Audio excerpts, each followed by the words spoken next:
Catastrophic blaze devastating 10,000 buildings now looms over NCAA as no one UCLA and Juju Watkins face halt.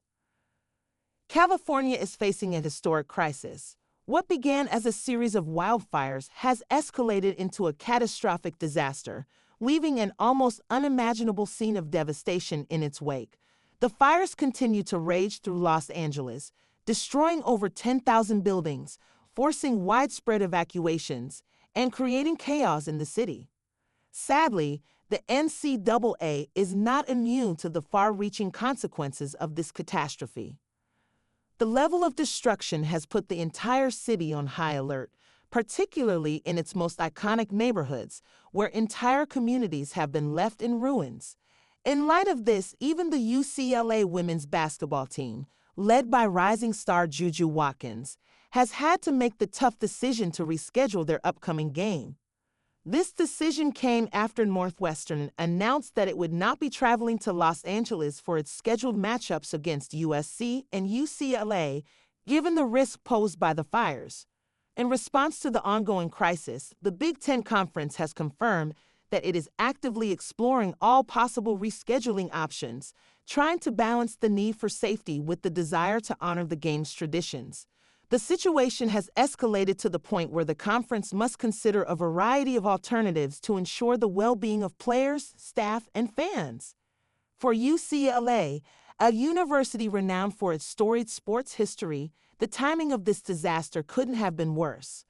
The women's basketball team had been enjoying a standout season, with high hopes of continuing their momentum in a high-profile game against Northwestern, scheduled for January 12. Will UCLA's dominance hold amid chaos? Juju Watkins faces a new kind of pressure on and off the court. UCLA's women's basketball season is facing an unexpected challenge, especially for their star player, Juju Watkins, as wildfires continue to devastate the region.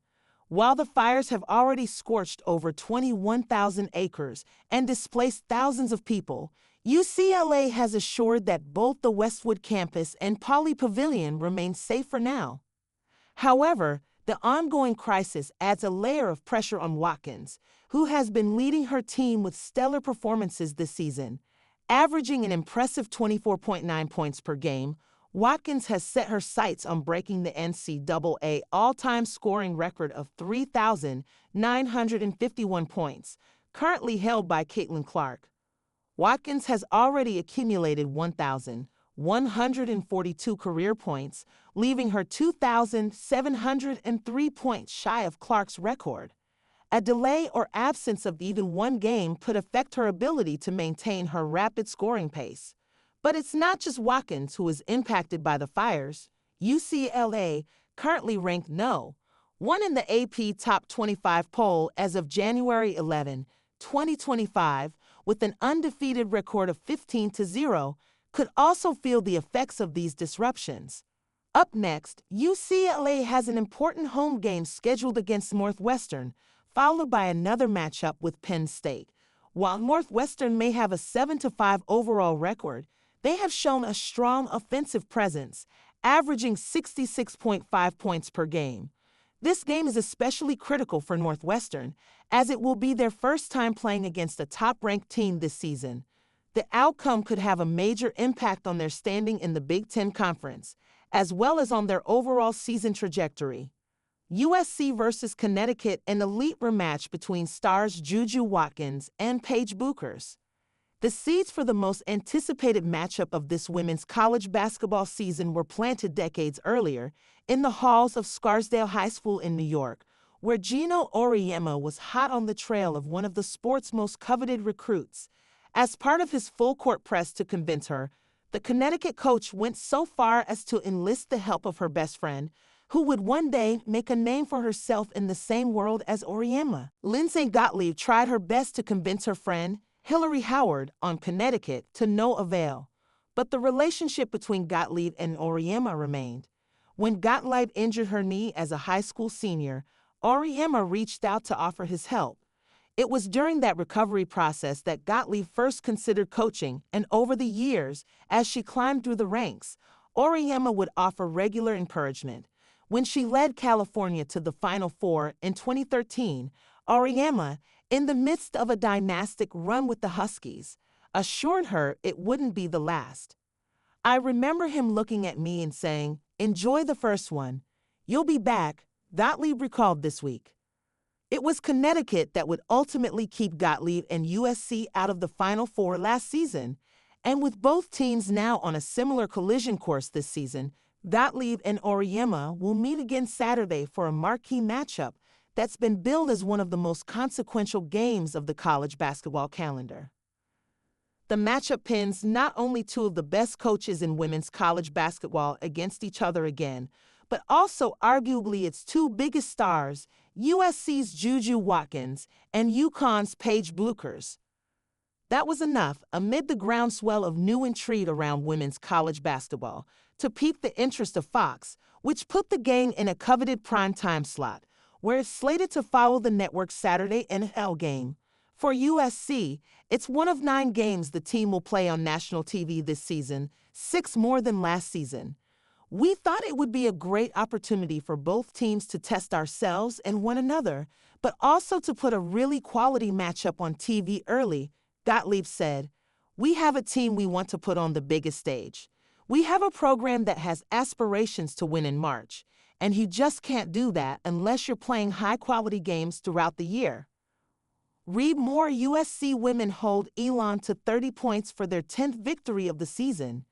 USC rides a 6-game win streak into Saturday, during which the Trojans have won their games by an average margin of 40 points. UConn has been similarly dominant, with wins over 3 ranked teams this season. But the two contenders each slipped up in their toughest test to date, as both fell in their respective matchups with No. 3 Notre Dame. "Notre Dame was an early test that we obviously didn't pass," Gottlieb said. "You want to be at your best early and then try and grow from there.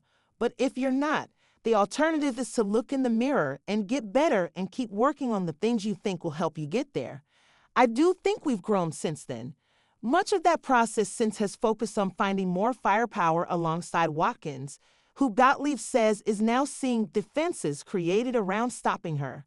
Still, the sophomore superstar has managed to score 20 points or more in all but one game this season. Forward Kiki Iriafen wasn't on the roster when USC lost to UConn last March, but so far has been one of the better secondary scoring threats in the sport this season, averaging 18.7 points per game. But USC may need more than Watkins and Iriafen alone to take down the Huskies.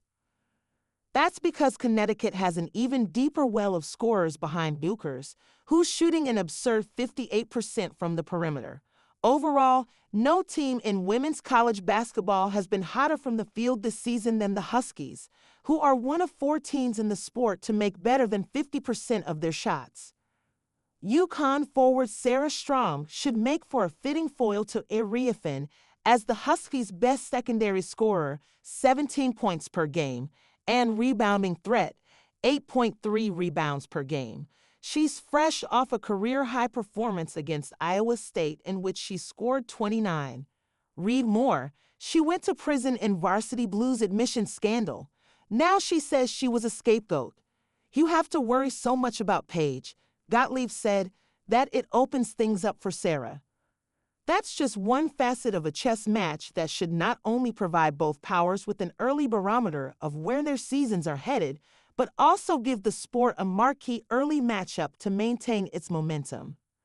"That's an opportunity," Gottlieb said she couldn't turn down when Fox first expressed interest. "I've known for a long time that there's a couple teams and a couple windows that get the exposure," Gottlieb said. "Really where we've tried to bring the program, it's definitely significant."